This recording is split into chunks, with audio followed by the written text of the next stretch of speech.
Hi, everyone. Welcome to Monday, August 9th. No, not August 9th. Is it the 9th mark or is it it's in the 9th? Okay, great. Goodness gracious. All right, here we go. I'm Rendy Murphy. I am an epidemiologist and the Director of Disease Surveillance at the Mobile County Health Department. It's our Monday Facebook Live 2:30 update on the impact of the COVID-19 pandemic on Mobile County residents, visitors, workers. It is still a crazy time in COVID. I keep calling it COVID crazy. Just when you think it couldn't get any worse, it does. The cumulative number of COVID-19 cases that have been reported to us is at 52,741. This is the week ending Saturday. So the week ending Saturday, August 7th is the most current report that we have. We're having a little trouble with our SQL servers, and the data have not freshed in a couple of days, so we were not able to publish the daily report today, and I'm not sure when we're going to be able to get that back online, hopefully quickly, because there's some data on there that we rely on. So approaching 53,000 cases and 902 deaths. That is the first time we have reported more than 900 people cumulative number who have died with COVID. Now remember, we've been looking at COVID cases just continuing to rise, record numbers of cases. Yesterday it was low sort of artificially because of the Sunday and some clinics closing, and there's also a bit of a delay in data receipt and entry for one of our local urgent cares. So on Friday there were 844 cases reported. On Saturday 874 cases reported. So again, if you look at the overall trend, again, look at it on a weekly basis, not on just a day-to-day basis because it's affected by aberrations in reporting. We are continuing to see a startling rise in the number of patients with COVID-19 reported to us. Just incredible. Last week, it looks like in the week ending the 7th, let me get my glasses out here, there were 3,884 cases reported. That was another record from the week before, which was 3,123. And even that was the highest number of COVID cases ever reported in a single week for Mobile County residents. So again, just it's going up and up. Some of the projections that I've seen don't expect for us to be on the backside of this slope until perhaps October. So we will keep a lookout over that. We're still seeing alarming rises in those younger age populations. So again, being driven by 18 to 24-year-old and 25 to 49-year-old people out in the community. The hospitalizations, again, we hit a record almost every day. Those data are usually in our automated daily report, but Tommy pulled them out for me so that I could take a look at them. In the let's see, the 4th, I think that was on Thursday, we had 350 people in the hospital. The next day it went down a little bit, and since then it was 367, 394, 414 people hospitalized yesterday with a COVID-19 diagnosis. And again, we are seeing the trend, which is a nationwide trend, but so many naive young people, a lot of hospitalizations we're seeing in younger populations, which we did not see before in some of our other waves. I think it's natural to think that there must be something different about the Delta variant that makes kids more vulnerable, makes the disease worse in them, and there's not a straightforward data that is true, but what's happening is that because Delta is so infectious and we have such low infection rates, and then no one under 12 who's eligible to be vaccinated, we're just seeing an incredibly high number of cases, and that is leading to the very, very high numbers of hospitalizations. So again, yesterday, 414 people in the hospital with COVID-19. Last week, we had a total of 17 people who died with COVID. That is an increase over the week before of 13. So we are seeing that death number creep up. That was the highest number of deaths reported in any 1 week since February. Our emergency department visits for COVID-like illness are well over 10%. That is a record. And then the percent positive, so the percent of all COVID tests that are positive is over 32%. That is another record. And if you look at the map, you can see that rates are high all over the county. So school starts back for Mobile County School System in a couple of days. We're hearing we have outbreaks all over town. Shelters are closing, daycares are closing, businesses are closing either because they don't have enough customers or don't have enough workers. So we will continue to see this where, it's not the health department ordering places to close. We don't do that. We guide and recommend and try to assist with testing, and sometimes we can help out with personal protective equipment, but everyone needs to be re-implementing all of those prevention strategies and making sure that your supply lines are open and that you have the supplies that you need to be self-sufficient, because right now it's everywhere all over town, and it's probably going to get worse before it gets better. Right. Let's see. The other statistic that we try to celebrate is that maybe because of fear, because COVID is so crazy right now, maybe because people are going back to school, but we saw another slight increase in the total number of people vaccinated in Mobile County, vaccinated to protect them against COVID. The week ending August 7th, there were nearly 7,800 vaccines. That was up slightly from 7,400 the day before. So those are pretty good numbers, but it needs to be much higher if it's going to get us to where we need to be towards herd immunity. If we look at people, the percentage of people who've had at least one dose, it's around 40%, but again, though the percent fully vaccinated is still just around 31%. All right. A couple of other things just to remind you that the Alabama Department of Public Health is updating the guidance for quarantine and isolation. This is based on some changes in the CDC guidance for fully vaccinated people. Basically, if you're fully vaccinated and you are exposed, you don't have to go home as long as you're asymptomatic and you need to wear a mask when you're indoors, and you should get tested for COVID 3 to 5 days after exposure. Again, this is to try to recognize that you may have asymptomatic infection in some people who are fully vaccinated, because again, that vaccine helps you not be quite as sick. And CDC is now saying in an area like ours where you have high transmission, even fully vaccinated people should mask indoors if they have underlying health conditions, if they're immunosuppressed, or if they've been exposed.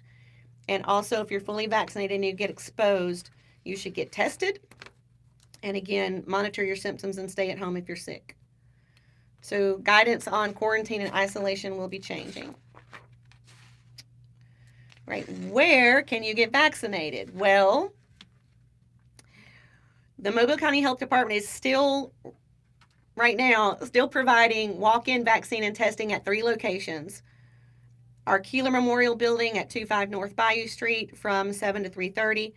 Our Newbern Health Center at 248 Cox Street, 9 to 3:30. Did I say 7 to 3:30? Okay, 9 to 3:30. Do not show up at 7. And then at what we're calling COVID-21 at the Shops of Bel Air, the space formerly occupied by Forever 21, the mall is at 3299 Joe Treadwell Drive. You have to go in the exterior doors, so go around the back of the building and find us, the exterior doors. Right now, the clinic is open Monday through Friday, 9 to 7. We're talking about opening this weekend with some hours, a few hours on Saturday and Sunday. And I'm not sure how long we're going to be able to run all 3 clinics with our current staff. Last week, we had a really great week. We gave out 888 vaccines and tested 2,236 people. That's just us at the health department. At the mall location on Friday, we tested 393 people in one day. And I think we gave out about 139 vaccines that day. This morning, when I went over there around 10 o'clock, there were already 145 people that had queued to get tested. So we have just had an unbelievable response to walk-in free testing and a fairly good response to vaccines at our mall location. We may have to make some decisions and adjust, but we will continue to make vaccine and testing available to you at no charge, no appointment, walk in, for as long as we have staff and other resources required to keep those clinics open. If you don't want to come to the mall or one of our other clinics and you want to get tested or get a vaccine by appointment, you can call us at 251-690-8889. And again, all of that information is on our website, mchdcares.com, or you can call 410-6243. That's 410-MCHD. All right, I mentioned about schools. So we're very pleased with the Mobile County Board of School Commissioners who met Friday for the purpose of discussing the status of COVID-19, its impact on the area. Our health officer, Dr. Eichhold, was there, and several physicians from local hospitals to provide some context, some information about how things are looking in our community. And the statement released by the school system said, based on information provided by local healthcare officials, a recommendation was made to the board of school commissioners to mandate face masks on all Mobile County Public Schools campuses, buses, and all Mobile County Public School System events, including athletics. The recommendation was voted upon and approved by the school board. So effective immediately, face masks are mandatory for all Mobile County Public School System campuses, buses, and during all sponsored events. The only exclusion will be outdoor events when individuals can maintain at least 6 feet of social distancing. The mask mandate is for second graders and older. So if you are in pre-K, kindergarten, or first grade, or age 7 and under, masks are strongly recommended, but not required at this time because those are smaller children. All right. Now, a whole big old long list of questions. Whew, good grief. All right. Here's the first one. A reporter saying that apparently there are 6 children in hospitals on ventilators. Can I put that into perspective to what we've seen in the previous 18 months? Nothing in this reality that we're living in is anything compared to anything we have seen in the past 18 months. We are all systems overwhelmed, record-breaking number of cases, hospitalizations. So far, the deaths aren't bad, but they are rising. Record numbers of percent positive, record numbers of people in the emergency department seeking treatment for COVID-like illness. We are seeing small children and young children who are too young to be vaccinated, and then people are all ages who are unvaccinated. So again, 90% or greater of cases and hospitalizations are variants. Or sorry, not variants, are in unvaccinated people. And almost all of our COVID circulating is a variant, the Delta variant or one of its lineages. So it is shocking to see so many children in PICUs, in ICUs. What we had last winter that we don't have now is, well, we had a mask mandate and many children were going to school virtually. And what we also did not have last winter is a typical flu season. And this summer, when masks came off, we saw a resurgence, a summertime spike in RSV infections in kids, and then kids infecting their parents. So what we are seeing now is different in that when the mask mandate was lifted, then now we are seeing summer RSV when we normally do not see that. And that with COVID and more kids mingling and not wearing masks, it's just not a good prospect for keeping children out of the hospital. So please, with school going back into session, now with many schools requiring masks, hopefully we will see this slow down quickly in school-aged kids if schools are going to require masks and sick people stay at home. Please do not send your child to school or to daycare if they are sick or if they are exposed and have tested positive for COVID. I get just frantic or phone calls all the time from daycare and kindergarten saying the parents keep sending their sick kids to school, and then all the other kids are exposed, and we have to close this room or the 2-year-old room, and then the sibling has to go. I mean, it's not good out there. All right. Other question about a social event, Dolphin Street Beer Fest. Should we be having these large events? I will continue to say it for probably, I've been saying it for 18 months. I'll continue to say it. Large gatherings are a bad idea in the middle of a pandemic. Try not to have large gatherings, particularly indoor gatherings.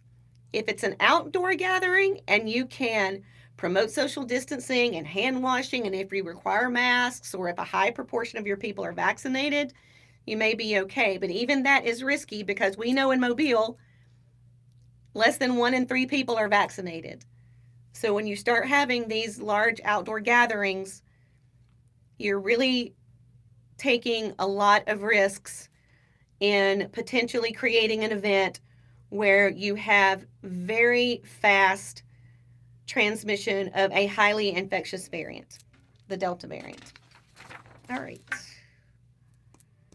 Someone asking whether Delta is causing more hospitalizations and death. Again, hospitalizations and deaths and cases are in unvaccinated people. And yes, Delta is more contagious, and we have 2 or 3 times the number of cases right now than we have seen. And so seeing 2 to 3 times more hospitalizations is going to seem like it's more severe. But there's really no conclusive evidence to prove that. So it looks like it's just increasing the burden and not necessarily that Delta is causing more severe disease among children, adults, and children. And remember, people who are getting vaccinated, they will have less severe illness, but those are the older people, right? So it's everything, our sort of perfect storm is driving what's happening. Low vaccination coverage, high transmissibility, low uptake of mask wearing and social distancing is putting that population in the spotlight and not for the right reasons. Okay, someone else asking whether federal vaccine equity efforts have made an impact in Mobile, or are there still challenges in health equity when it comes to vaccination? So low vaccination rates are caused by just a myriad of different reasons. There are, for every combination of skin color, hair color, eye color, you get, that many reasons for why people don't get vaccinated. Some have, are attaching it to a political agenda, which is not true. Some have refused to take vaccine because they're angry with the media. It's like, okay, well, being angry with the media about this, is keeping you from being healthier. Some people distrust the healthcare system. Some don't believe in a FDA authorized vaccine, but they'll rush right out and take an FDA authorized monoclonal antibody infusion. Don't really understand that. So there are just tons of reasons. What we are trying to do is make it as easy as possible for someone to get vaccinated. And we think if we go to places where people feel safe and they trust and they are familiar, maybe we can break down some of those barriers. When we're at the mall and people test negative, we say, look, don't go through this again. You've had a scare, you're negative. Please take another 15 or 20 minutes and go over and get vaccinated while you're here. That sometimes works, so sometimes it doesn't. All right. Someone asking if we'll be working with school systems to monitor spread of COVID and offer guidance. We meet with school nurses on a regular basis. We routinely meet with school superintendents. I think that reporting of COVID cases by schools, this is a Department of Education initiative. I believe that is going to continue. I don't know what all schools are planning to do, but Mobile County Public School System has said that they will continue posting counts of COVID positives on their public website. So go to Mobile County Public School System website and see where the COVID information, and encourage your school to do the same if they're not already. Someone asking me, have heard about a homeless shelter that may be closed because of a COVID outbreak. What kind of impact is that having on the population?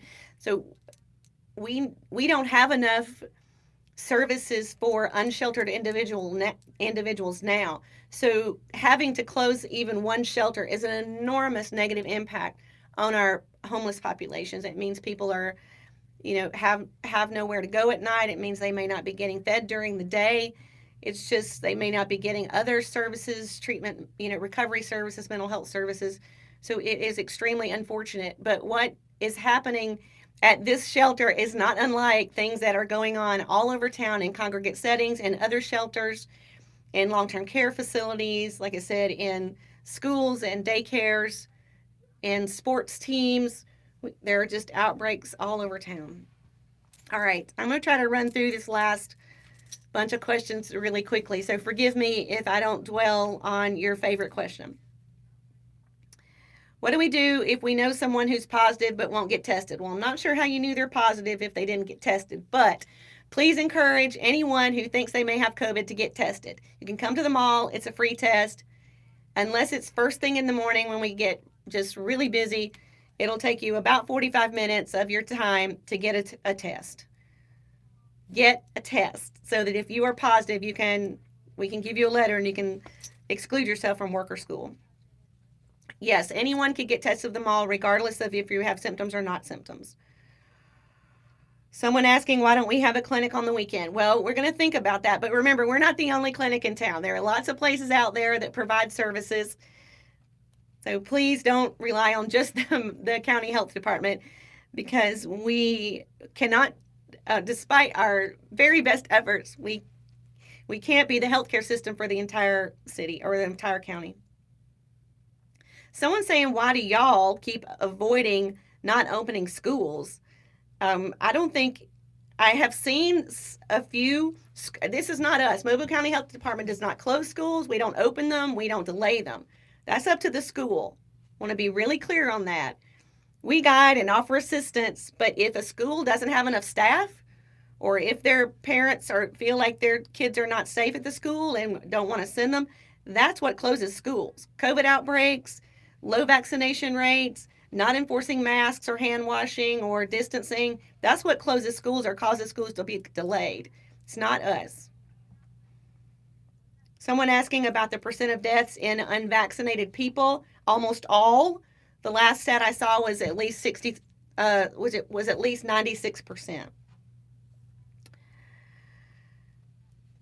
How do we report people who are positive for COVID and aren't isolating? Send an email to covid19@mchd.org.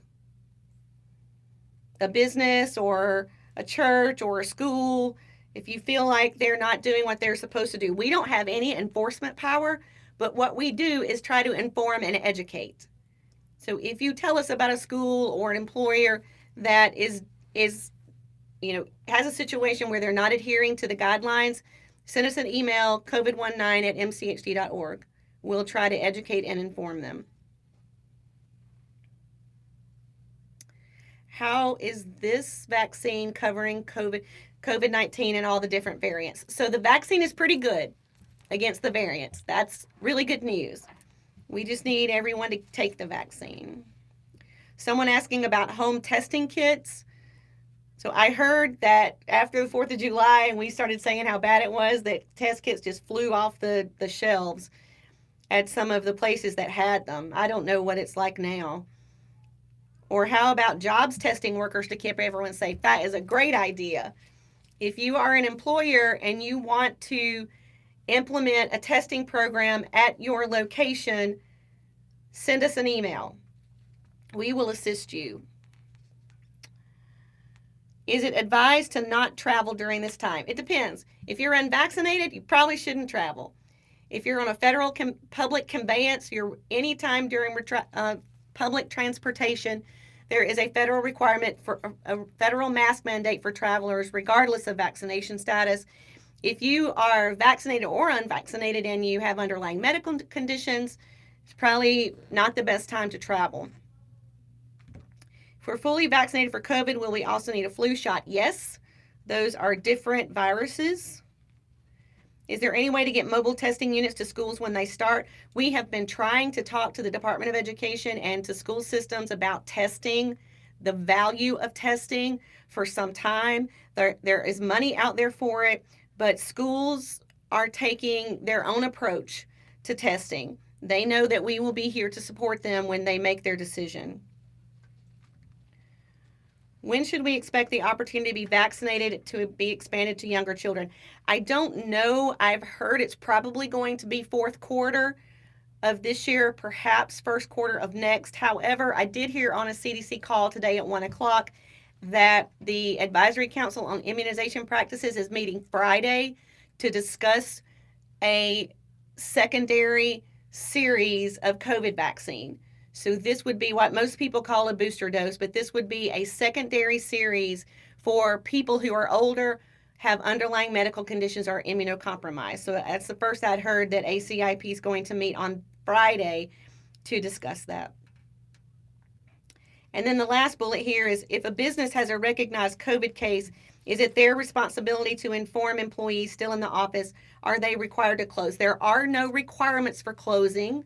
There are no requirements for them telling other employees that an employee has tested positive. In fact, that is a violation of their protected health information. But if the employee gives permission for the employer to know if they're COVID positive and to share that information with their coworkers, then that would be okay. But what is the most important thing is that an employer should exclude people from work who test positive or have been exposed. What I hear more frequently happening is that employers are requiring people to work even though they've tested positive or even though they were around someone who's tested positive, and that is unacceptable. All right, anything else, Mark? Mark said there's another long list of questions. All right, I'm going to stop there for today. Remember that you can get Pfizer or Moderna or Johnson & Johnson at any MCHD clinic that we have going, those 3 that are going on. Then we have several places out in the public. We're going to be at, tomorrow at Strickland Youth Center, Thursday at the Occupational Health Center at Brookley, Friday at the Dyfenolin Town Hall, Saturday back out the American Legion, and then we have our 3 daily clinics. And then if you want an appointment, call 690-8889. I'm not sure how much easier it can be, but we'll be here to support our community, to promote our mission of protecting, improving, promoting the health of Mobile. And stay safe out there, everybody, and we'll talk again tomorrow.